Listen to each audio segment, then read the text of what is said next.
Hi, Kien and Tamar. It's great to get back together and talk about the research we've been doing around consumer health. What I find fascinating is a massive market, over 6 billion. And we talk a lot about retail growing like 1 to 3%, and consumer health is growing more like 6 to 8% longer term. So it's a great market.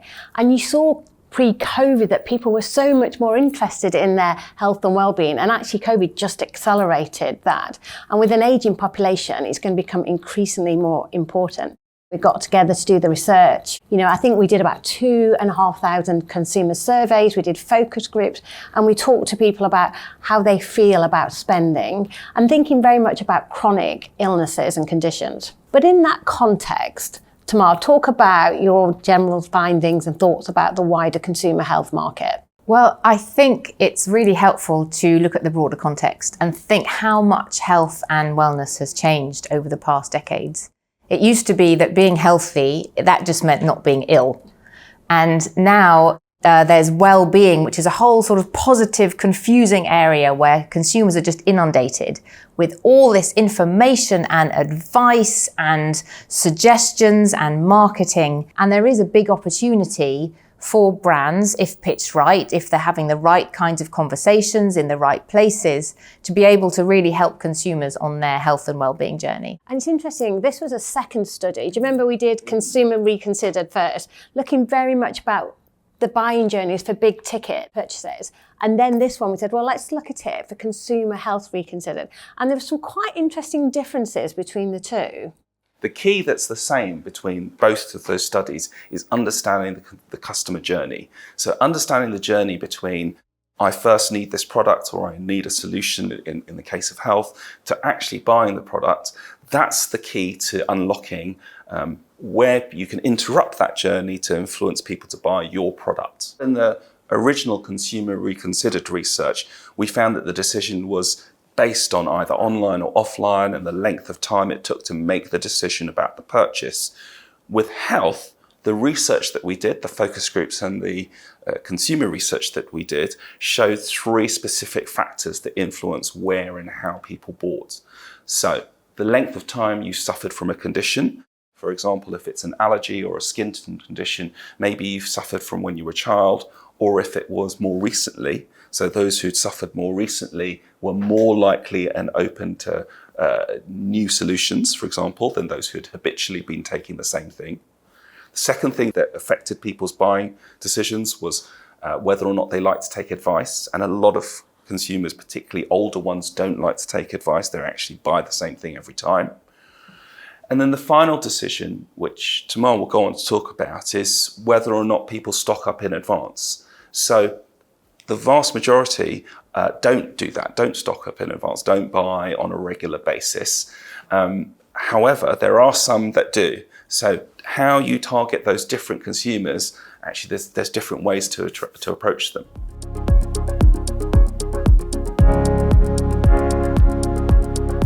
I find it fascinating is how people purchase. It's still very much a shop-based purchase, but I think because the importance of your health and seeking advice, I thought more would go to specialist retailers, but the majority still go to the supermarket or the general retailers. And actually, even online, you're starting to see the emergence of Amazon where people shop. So it is quite surprising, that whole shopping journey. Well, we found so much that really surprised us in this work.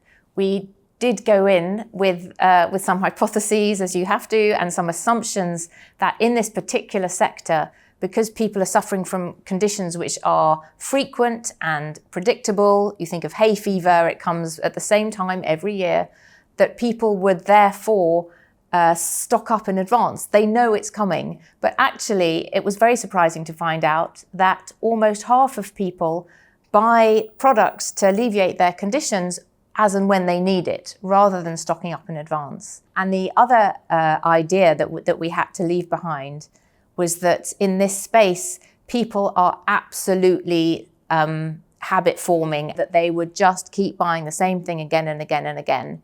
And while it's true that there are, I think it was about 19% of people stick unwaveringly to the same product, actually the rest of people may be open to trying something new and trying a different product. So there is opportunity to go and change, to deflect, to disrupt that shopping journey.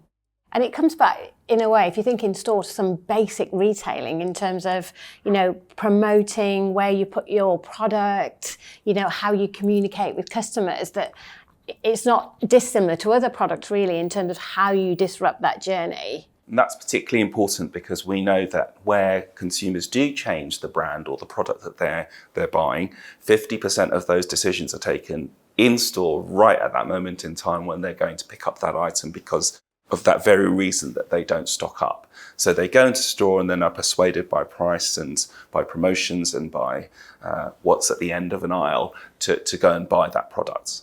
But I think what's really interesting about looking at consumer health in particular is working out what are the lessons we can learn from other sectors and other industries and what elements are particular just to consumer health. And consumer health is, our health is loaded and there's a lot of baggage around it and concerns and anxieties and all the rest of it. But there's some elements about buying stuff which go across all sectors. So as you said, given that for now, the majority of consumer health purchases are made in store, maybe not at the traditional pharmacist, but at discounters and supermarkets and so on. We know that when the same consumer can be very different on different occasions. So all of us, we have times when we just want a really streamlined process. We don't want to touch the sides. We don't want to have to interact with the pharmacist, answer questions and all the rest of it. We just want to go in and get out as quickly as possible. And there are also going to be times when we do want the human touch. We maybe want a bit of advice. We maybe just want a bit of conversation. And being able to offer that same consumer those different options is a really, really powerful way to capture their spend.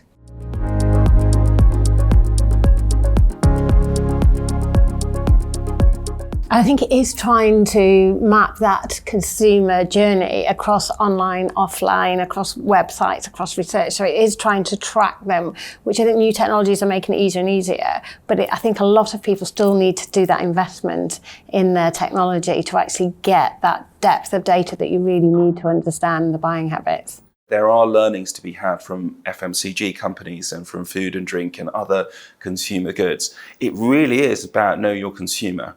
Different consumers have different journeys. Older people tend to be more habitual, but the good thing is that means they just come into store. They don't plan in advance. They come into store and then you can influence them in the store at that moment in time. Whereas younger consumers, they're the ones who are more likely to be researching online, researching not just on the NHS website, but on your website. So it's almost segmenting your base of consumers to understand how you're going to attract and approach and influence different groups of consumers at different times, which is good old-fashioned, consumer research, consumer understanding, consumer insights. I also think that in this space, with everything that's going on in terms of AI and the ability and the power that retailers and brands can have to really understand a single consumer and try and predict what that consumer might do, what they might want. Being able to structure and have a strategy around that data is absolutely essential. It's not optional anymore. But what we have to always keep in mind is that conflict between our newfound abilities to hyper-personalize and the importance of privacy.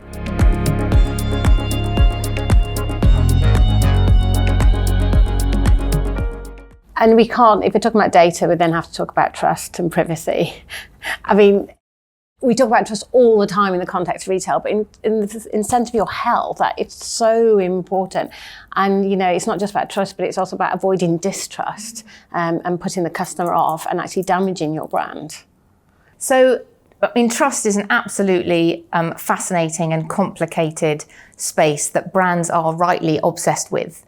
And it's not simply one-dimensional. There is also this key element of distrust, because there may be some things around your marketing or your messaging that actually bring in or attract a small group of enthusiastic consumers to you, but may actually alienate a bigger group of consumers. It may make them distrust you. And that can be a really powerful thing which turns people away. So for example, we found that in this work that alternative health in general is something which really polarizes people. So there may be some people who are really drawn to an alternative health message, but at the same time, there's actually a much bigger group of people who can find it very alienating and off-putting. Your start point in health is that there are some almost institutions in a way that are almost widespread, have widespread trust and very little of this distrust. So your GP, a specialist in the condition that you have, whether it's a skin specialist or a allergy specialist or something like that, pharmacists. Also, interestingly, the NHS website is almost universally trusted. I think the challenge is that some of these aren't as accessible to consumers these days for the points that we raised already.